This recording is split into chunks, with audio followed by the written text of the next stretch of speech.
você, telespectador da TV Câmara, estamos começando mais um Ponto de Encontro. Hoje o tema será o direito da família. Para isso eu tenho aqui a presença do vereador Cícero Gomes da Silva e Dr. Ricardo Braga Montserrat, juiz da primeira vara da família, né? E vamos falar dessa direito de família, esclarecer várias dúvidas, né? Estamos recebendo também, está chegando em nossos estúdios, o Dr. Augusto Martinez Pérez, juiz federal de Ribeirão Preto, que vai participar desse debate. Mas eu peço primeiro a saudação do vereador Cícero Gomes da Silva. Obrigado pela presença. Bom, primeiro, bom dia a você que está em casa, está nos assistindo. Cumprimentar o pessoal da TV Câmara, né, que sempre se esmera para fazer o melhor para levar aquilo que acontece no Poder Legislativo à sua casa. Cumprimentar os juízes federal, doutor Augusto Martinez Pérez e doutor Ricardo Braga Montserrat, juiz estadual. O tema é palpitante, que diz respeito a você que está em casa, você que está nos ouvindo, que é direito de família. É importante que a gente possa ouvir pessoas que lidam no dia a dia com o direito da família, que lidam com os problemas que ocorrem na nossa urbe aqui. Então, continue assistindo, que vai ser muito valioso para você. Doutor Ricardo Montserrat, muito obrigado pela sua presença. O senhor que é juiz da primeira vara de família em Ribeirão Preto. Quais são as principais dúvidas, no seu entendimento, para um casal em termos de uma separação? Primeiramente, gostaria de agradecer o convite para comparecer a este programa tão especial, saudar o Dr. Cícero Gomes da Silva e meu colega, Dr. Augusto Martinez Pérez, cuja presença aqui também aumenta para mim, em grande medida, o prestígio de aqui estar. As questões que trazem mais a atenção, a preocupação quando há um insucesso na vida familiar, são aquelas relacionadas à questão dos filhos. Primeiro, isso sai na frente entre as questões a serem debatidas, ganha mais importância. Quem fica com os filhos, como é que fica a visitação por parte daquele que não terá a guarda dos filhos, os alimentos para os filhos, os alimentos para a futura ex-esposa, até mesmo para o futuro ex-marido, porque o marido também pode pedir alimentos, a divisão dos bens e a questão do uso do nome. São as questões que ganham maior importância. Hoje há outros desdobramentos, não é? A jurisprudência ampliou a responsabilidade pelos alimentos, já há muito tempo, para os avós também. Então hoje surgem questões que causam muito choque, muita perplexidade. Uma pessoa já de idade pensando, mas por que é que eu sou chamado aqui a juízo para pagar alimento para os meus netos? Por que que meu filho por que a responsabilidade não para no meu filho ou na minha filha, no meu genro, na minha nora? E isso leva então, inclusive, em situações em que existe uma condenação ao pagamento de alimentos aos avós, a situação ainda mais dramática de o juiz ter de decretar a prisão de um avô, de uma avó, por não pagamento de alimentos para um neto, uma neta. Então, essas questões que chamam mais atenção nesse ponto. Quero agradecer a presença do Dr. Augusto Martinez Pérez, juiz federal de Ribeirão Preto. Nós estamos num tema do direito da família. Gostaria que o senhor desse a sua opinião sobre o desdobramento hoje no Brasil que acontece no direito da família.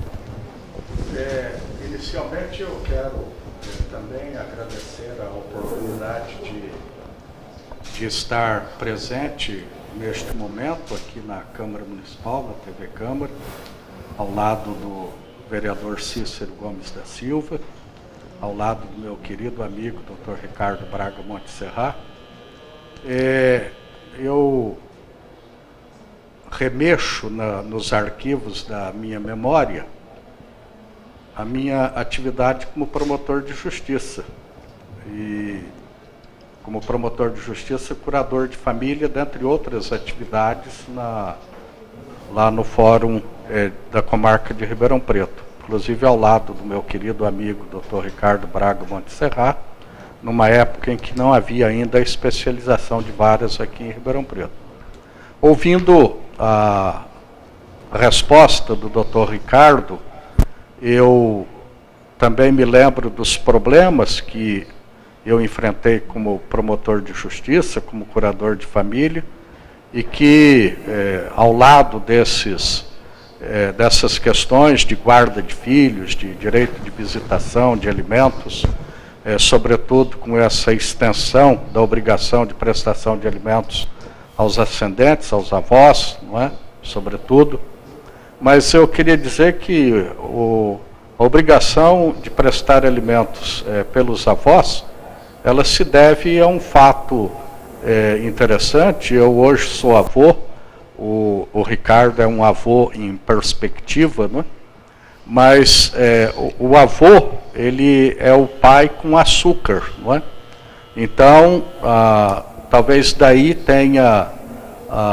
tenhamos a origem da obrigação de prestação de alimentos pelos avós. Mas eu queria dizer de uma outra questão envolvendo o direito de família, afinal, que é a própria estrutura familiar nos dias que correm. Na verdade, nós não teríamos problemas de alimentos, de guarda de filhos, de direito de visitação, se as famílias, hoje em dia, conseguissem preservar os mesmos valores que nós tínhamos até algum tempo atrás. Não é? Isso sem dizer da existência de outros núcleos que a jurisprudência está erigindo a condição de famílias, mas que, na verdade, não atendem bem à origem do direito de família, ao conceito de status família que nós tínhamos lá nas origens do direito romano, onde a família era entendida como sendo a união de um homem com uma mulher, não é? Havia e há até essa ideia do casamento como sendo uma instituição sagrada, um sacramento mesmo, não é? Se nós nos afastamos da ideia do casamento como contrato. Então a família hoje em dia, no Brasil e no mundo, ela está passando por um processo, eu diria, de ataques de todos os lados, não é? A família, que sempre foi mostrada como sendo o núcleo essencial da sociedade, está sendo destruído. E hoje as pessoas não se casam mais pela vida toda. As pessoas hoje, elas se casam já pensando em quais os instrumentos que terão para se separar amanhã. Não existe muito compromisso mais com o outro, né? As pessoas pensam muito em si mesmas, né? É um mundo hedonista, um mundo consumista, um mundo sem compromissos, né? Com o futuro, e isso acaba repercutindo, sobretudo, sobre os filhos, as crianças que nascem desse relacionamento. Então, eu diria que a família hoje, ela precisa ser repensada como uma instituição fundamental para a sociedade mesmo, não é? E se nós valorizamos a família pelo que ela representa na sociedade, certamente nós vamos evitar os desdobramentos que são os alimentos, a guarda, o direito de visitação. Cícero, o doutor Augusto entrou num ponto importante, eu queria a sua opinião sobre isso. Sim, primeiro eu quero acrescentar algo interessante, né? O doutor Augusto fala do egoísmo, do cara que se afasta da família, ele se afasta primeiro de Deus, né? A importância maior está exatamente nos cristãos, digamos assim, sem fazer nenhuma outra alusão, mas dizer assim, o cristão, ele centraliza no próprio Deus, no Cristo. E as pessoas que centralizam nele, na força do homem, o antropocentrismo, né? Então ele acha que ele é dono de tudo, tanto o pobre, o rico, o preto, o branco, qualquer que seja. Um outro aspecto também na questão alimentícia é que eu vejo algumas pessoas que têm o prazer de alimentar crianças que não são filhos, que ajudam. E o próprio pai, muitas vezes, o familiar, se nega a alimentar o seu descendente, ou avô, ou pai, uma maioria os pais, né? Que se negam a alimentar aquilo que é sangue dele. Quer dizer, essa questão está embutida exatamente nesse núcleo que se chama família. Quer dizer, quando ele é bem formado, quando ele é bem alicerçado, a pessoa pensa mais para atender aquele seu descendente. Agora, o alicerce, repito mais uma vez, está na figura maior que é Deus na vida do dia que ele não tem, ele se dá mal. Doutor Ricardo, o senhor trabalha na vara de família. Qual que é o caso mais corriqueiro que acontece na sua vara? Eu acho que o caso mais corriqueiro, na verdade, ele se enquadra dentro dessas duas colocações, primeiro feitas pelo doutor Augusto, a quem eu peço licença ao senhor para cumprimentá-lo pelo título de cidadania batataense, porque foi o único que eu perdi. Por uma questão insuperável, eu não pude ir lá aplaudi-lo entre as várias homenagens. Eu estava pronto e acabei não podendo ir. Mas aproveito a oportunidade de público para render minhas homenagens ao doutor Augusto, homenagem certamente também da comunidade ribeirão pretana, pelo cidadão prestante que ele é. Obrigado. Mas o doutor Augusto colocou bem a questão, e os exemplos todos, na verdade, vêm dessa base e a origem fundamental, o doutor Cícero, então, postou com exatidão total. O que eu tenho assistido, eu exerço atividade como juiz, também em assuntos de família, já fui juiz de vara civil, juiz em comarcas onde tinha competência para todas as matérias, eu tenho 36 anos como juiz. Antes disso, trabalhava também como famílias, quando fui delegado de polícia, antes disso como cartorário. E o que eu tenho acompanhado, então eu tenho uns 41 anos mais ou menos acompanhando a questão da família. E a família vem passando por um processo de degradação tremendo. E as questões abordadas pelo doutor Augusto mostram bem a origem disso. Por razões diversas, a família vem sendo alvo de ataques tremendos. Então, qualquer caso que eu citasse aqui como exemplo, ele teria a mesma origem comum. E para entender bem isso, nós podemos sair da visão do problema da família e voltarmos nosso olhar para aquilo que tem deixado toda a comunidade brasileira, toda a população brasileira assustada. Esse índice de violência, a atuação dos chamados black blocs, as violências sexuais praticadas por pais e avós contra suas filhas e netas, os homicídios, a violência contra a mulher, tudo... Inclusive, que chama atenção essa pesquisa que saiu agora no último final de semana, dizendo que mais de 60% que o abuso sexual contra a mulher é em virtude por causa da roupa que está trajando. Isso é um absurdo, gente. Mas a porcentagem é ainda maior quando nós atentamos para o aspecto de onde acontece a violência contra a mulher. A maior parte dos casos são dentro de casa. É a violência praticada pelo namorado, pelo convivente, pelo marido. Mas o fato é que, para onde quer que se olha para a infância e adolescência e fala: a infância e a adolescência está perdida. Se olha para os jovens estão perdidos, estão sem controle. Se olha para as famílias estão se esfacelando. E o que me impressiona é a origem disso tudo.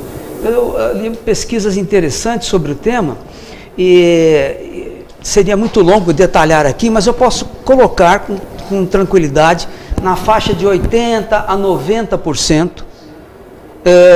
de todos os menores infratores recolhidos à FEBEM, de todas as pessoas que estão presas, estão cumprindo pena, de todas as pessoas que se envolvem com drogas, de todas as pessoas que têm problemas de falta de estrutura na família, de todos os menores que fogem de casa, dos menores e adolescentes que se envolvem com violência, de 80% a 90%, em qualquer dessas hipóteses, se trata de pessoas que vêm de famílias desestruturadas. Eu gostaria de que se pegasse um black bloc no meio da manifestação, e em lugar de prendê-lo, ele fosse levado para um estúdio de televisão e fosse chamado para contar como foi a vida da família dele.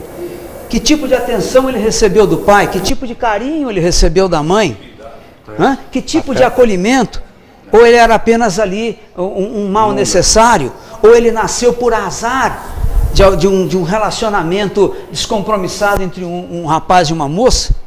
Então, eu tenho certeza de que não se vai encontrar envolvido em atividades antissociais, de violência, de furto, de drogas, de violência contra a mulher, do que quer que seja, uma única pessoa que seja originária de um lar bem estruturado, feliz, onde haja a presença do pai, não apenas física, mas uma presença participativa, carinho, interesse do pai e da mãe. Então o grande problema é esse: as bases da família estão sendo destruídas. O escândalo que se assiste hoje e que assusta a todos nós quando ligamos ali a televisão para assistir o telejornal, são mera consequência da destruição desta base da sociedade, que é a família. Então, aí eu pergunto ao doutor Augusto, a mídia tem responsabilidade direta nisso? A mídia tem sofrido tanto ultimamente, né? Mas a facilidade da comunicação e a facilidade com que a notícia chega hoje até as pessoas, ela pode ter algumas consequências ruins, não é? E há até um exemplo, né, entre os jornalistas, não é? E o cachorro morder a pessoa não é notícia, mas o dono do cachorro morder o cachorro dá notícia. Na notícia. A imprensa, muitas vezes, ela valoriza o paradoxo, o feio, não é? E isso nem sempre é benéfico, né? Embora ela tenha um papel extraordinário na formação de opinião, enfim, na formação até mesmo de ideias e de posturas da sociedade, não é? É claro que essa valorização, como eu digo, das coisas que chocam, acaba contribuindo para valorizar. Hoje em dia, eu costumo dizer que a sociedade cultiva o feio e não o belo, porque há uma inversão de valores. As pessoas não se preocupam mais com aquilo que a tradição, né, o seu histórico, a sua conduta anterior, a conduta das pessoas que vieram antes delas, construíram. E nesse contexto se insere essa ideia da família e a participação da imprensa. Talvez fosse o momento de a imprensa, a exemplo de tantas campanhas que faz vitoriosas, né, ela assumisse o papel de promoção de valores e de resgate da família como célula mãe da sociedade e da sociedade brasileira. Então, mas como nós vamos fazer isso se nós temos reality shows contrariando tudo que é bons costumes? Temos as novelas que entram na casa das pessoas sem pedir licença, dando exemplos, maus exemplos, digamos assim, que contraria tudo aquilo que nós estamos falando de preservação de família. E tudo isso atrás do lucro monetário. Como que a gente vai lutar contra isso? Poder econômico em cima nós disso. Temos que romper. Nós temos que romper esse movimento. Evidentemente que os reality shows da vida, não é? Não precisa citar nenhum especificamente, porque tem um aí em andamento, né? Isso acaba realmente transmitindo, sobretudo porque a televisão é só apertar um botão, né, e aquela matéria entra na sua sala de visitas, né? Muitas vezes os pais não têm controle sobre o que os filhos veem. Então nós temos que romper esse movimento de inércia. Nós temos que romper essa ideia de que não é possível fazer nada. A imprensa pode fazer muito.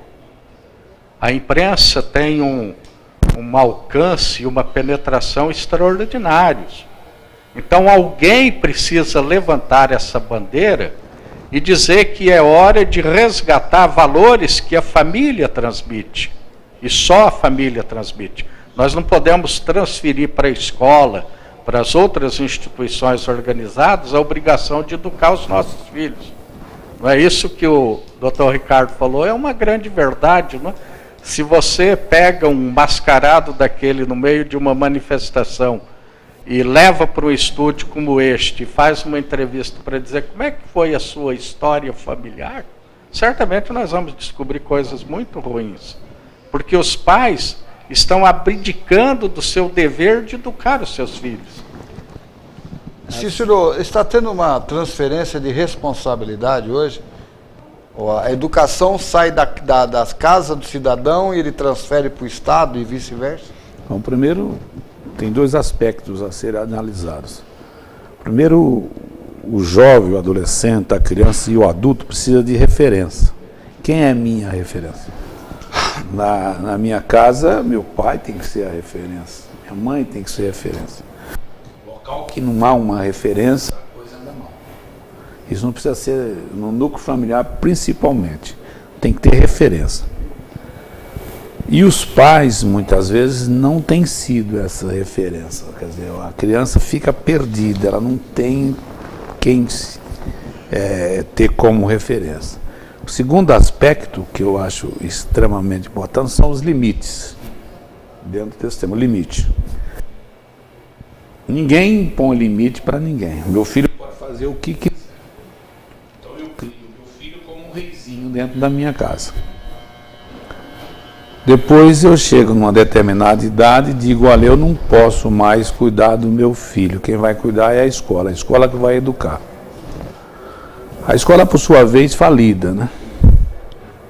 Diz, a escola não dá jeito, quem tem que dar jeito é o delegado. Aí já degringolou tudo. De repente o delegado não dá mais jeito, é o promotor e vai para o juiz e etc, etc. Quer dizer, perdeu-se tudo. Quer dizer, no dia que o pai perde, o pai, a mãe, seja lá, o que tem o pátrio poder, sei lá o quê, ela tem que ser referência e tem que impor limites. Na sociedade, a própria normas societárias, ela impõe limite para o cidadão. Nós não podemos fazer o que nós queremos, nós somos limitados. Por que não na nossa casa impor o limite necessário? Desde pequeno começar a dizer para o filho, olha, nós temos limite, você pode ir até aí. Depois, por último, dizer limites, e isso vai embutido à obrigação que a criança tem.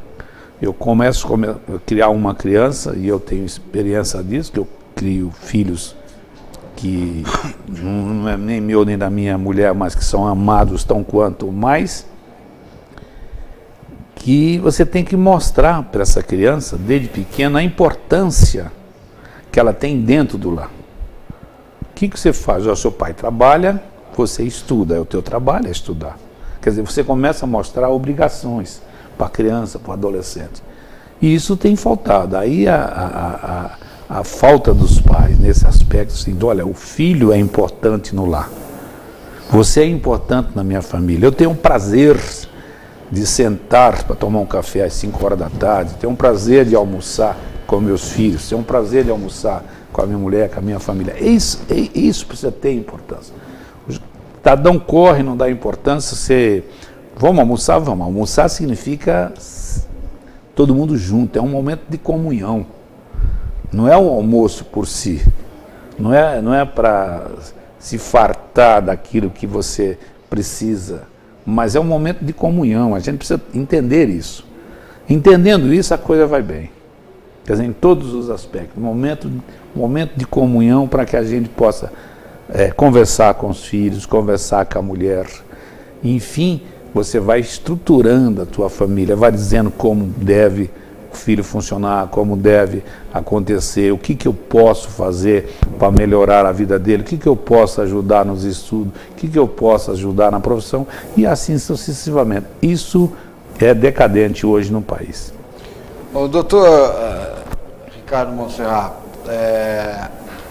Uma dúvida que a gente vem na pesquisa que a gente faz, até pela nossa profissão, é que geralmente os pais, quando são divorciados, o pai que paga uma pensão alimentícia, a filha fez 18 anos, ele acha um direito de parar porque ela já é maior de idade. Ele explica um pouquinho, só para tirar essa dúvida, se você tem um filho em idade escolar, ele está cursando uma universidade, qual é a responsabilidade do pai, no caso que paga a pensão alimentícia, com essa criança? Essa ideia de que a responsabilidade termina com a maioridade, ela não corresponde ao que diz a lei aquilo que ensinam os tribunais. A responsabilidade do pai inicialmente, ela vai, e da mãe, por igual, ela vai até o momento em que o filho esteja demonstrando interesse em se preparar para se colocar no mercado de trabalho e se tornar autossuficiente. Então, não apenas faculdade, mas às vezes um curso técnico que vai permitir o exercício de uma profissão, a responsabilidade continua a existir. E não termina nunca, na verdade, e também é recíproca. Não termina nunca pela seguinte razão: se for um filho que tenha necessidades especiais, sim, ou que venha a sofrer um acidente e não possa mais trabalhar, os pais vão continuar com a mesma responsabilidade de prestar alimentos indefinidamente.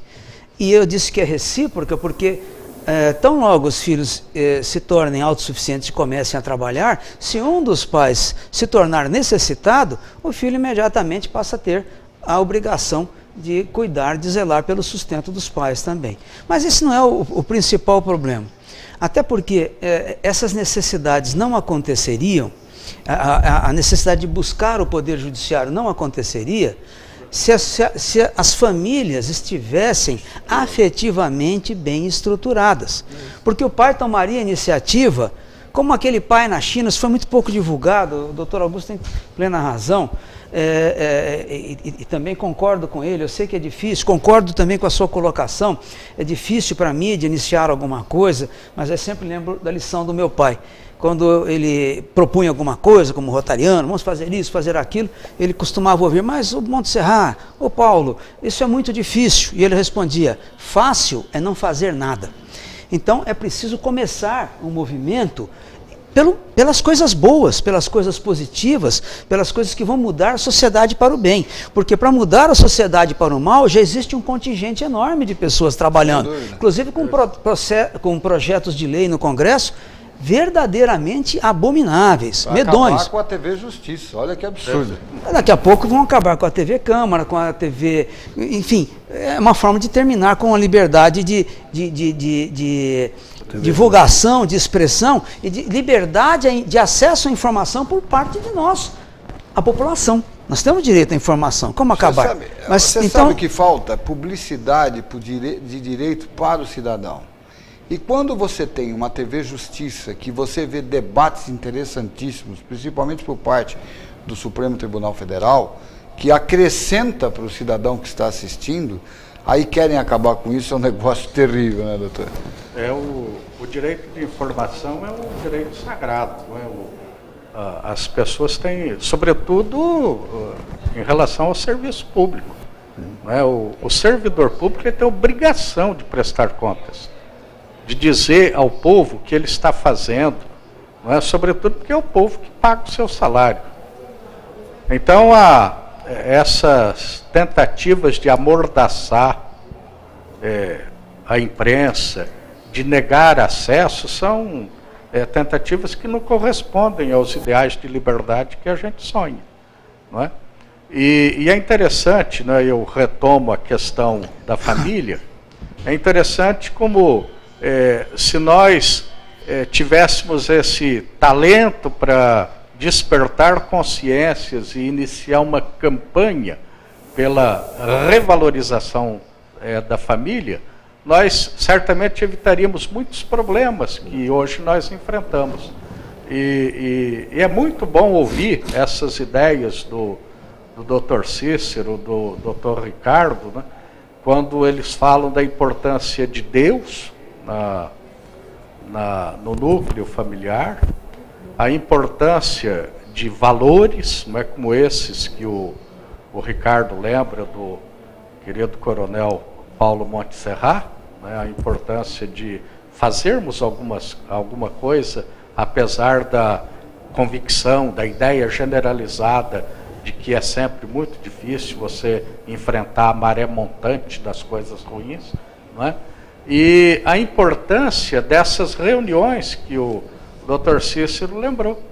As reuniões domingueiras, nós precisamos resgatar as tradições italianas, não é? Do almoço na casa dos pais no final de semana. Na casa do dono. Na casa do nono, não é? A casa do nono. Por quê? Porque o nono é a referência. Isso. Ele é o nosso exemplo.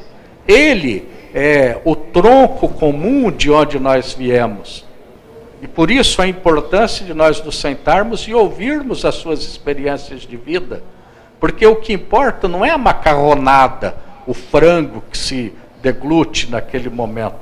O que importa é ouvir as experiências de quem viveu antes de nós e como ele enfrentou as dificuldades, que certamente foram muitas.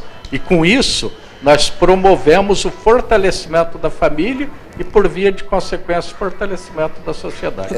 O tempo urge, viu, doutor? A gente gostaria de esticar o assunto, mas não vai faltar oportunidade, sim, né, Cícero? Nós vamos ampliar essa discussão, mas eu queria um pitaquinho final do senhor, doutor Ricardo. Eu queria fazer uma observação para não deixar uma ideia equivocada, porque justamente em razão da minha atividade profissional, eu conheço um sem número de pessoas, talvez todos nós aqui conheçamos, que disseram, bom, mas eu não tenho essa estrutura familiar para me voltar para ela.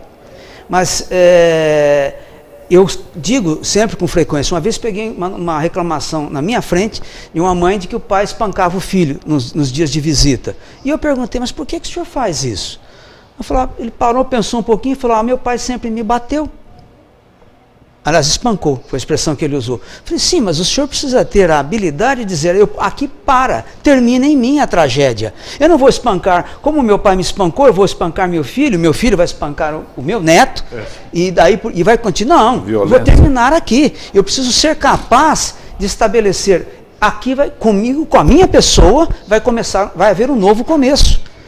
Eu não tive uma família, bem formada, mas a minha família vai ser bem formada. Então, não há essa ideia de que eu não tenho chance. Temos chance, sim, desde que haja firme disposição de estabelecer um novo começo e dar possibilidade de felicidade e realização para aquelas pessoas que nós, como pais, colocamos no mundo e elas nem foram consultadas se queriam ter a nós como pais, nem ao menos se queriam nascer ou não. Então nós temos o dever de fornecer esse ninho, esse lar feliz, aconchegante, mesmo que alguém que não tenha tido, crie, use do seu esforço, da sua capacidade e crie esse lar de felicidade e ofereça para os seus filhos, para a sua esposa, para o seu marido também. Quero agradecer a presença de todos vocês, agradecer a sua audiência e até o próximo ponto de encontro, se Deus quiser. Só quero determinar um minutinho, nós estamos no mês de maio, começando o mês.